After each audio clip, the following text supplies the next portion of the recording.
Magandang araw ho sa inyo lahat. Tayo po ay manalangin o aming Ama, ang kaligtasan ay dumating sa bawat pamilyang Pilipino sa araw na ito sa pangalan ni Jesus. Amen. Well, according to Philippians chapter 4 and verse 6, be careful for nothing, but in everything by prayer and supplication with thanksgiving, let your request be made known unto God. Well, ito po yung magandang sinabi ni Apostle Paul sa Church of Philippi na anuman po yung ating kabalisahan sa mundo na ito, dalhin natin sa panalangin.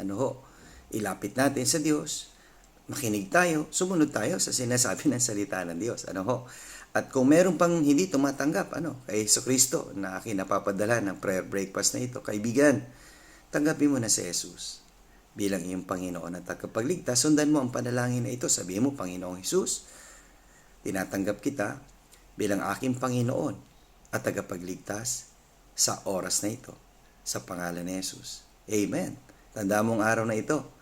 Ito ang araw na dumating sa iyo, ang kaligtasan, na tinanggap mo si Jesus bilang iyong Panginoon at tagapagligtas at tumalikod ka na sa iyong mga kasalanan at sumunod sa kanyang kalooban. Okay?